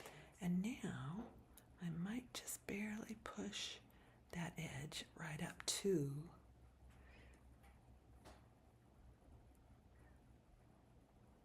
the Sharpie without hopefully activating it and going into it, just barely right up against it. So that's kind of fun. Then I could layer it if I wanted to, and we'll see if I do. I don't know if I want to or not. But there we go. Now I'll do one more color, and then you'll see how that works. Okay, you can see I got a little drop of water on there. And then I'll just bring that water to the tip of that and let that color bleed in. It activates the ink.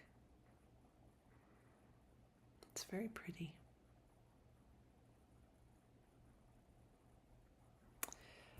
All right.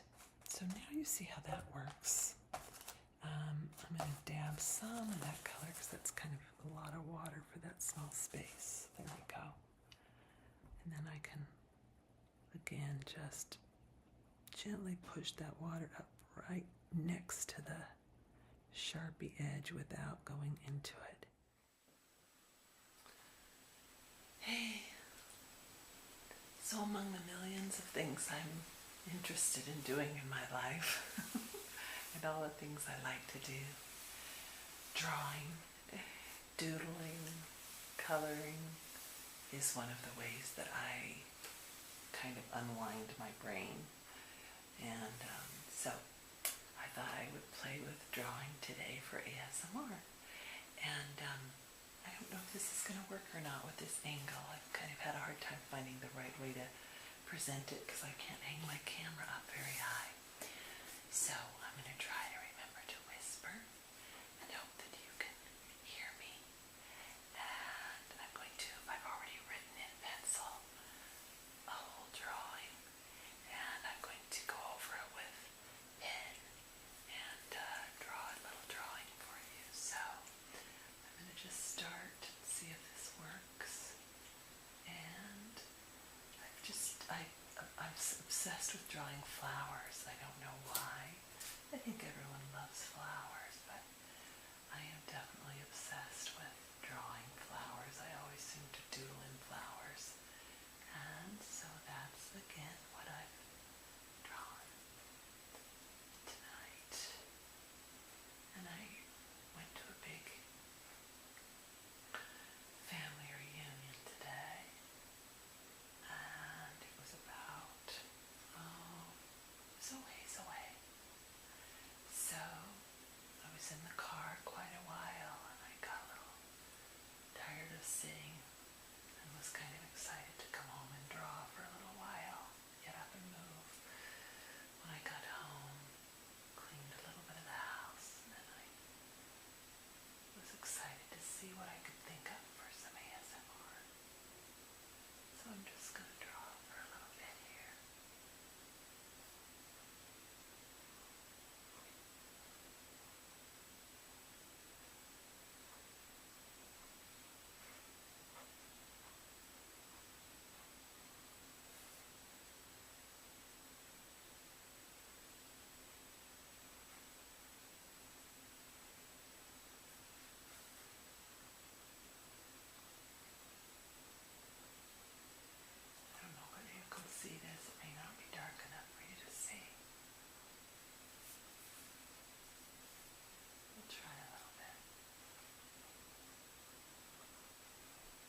always seem to be closer to the people on my dad's side for whatever reason, probably because my mother's side, everyone was quite a bit older and died earlier. And my dad's side has a really great sense of humor, so about every 2 years we get together and it's really fun. And there's a lot of laughing and joking, and we shot marshmallows out of PVC pipe. And it was really fun because it was all of the kids and all of the grown-ups together. It was kind of fun.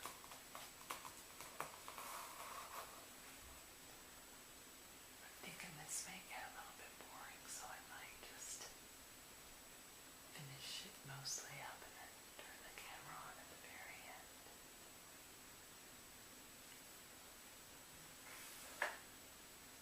Let's see.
bushes growing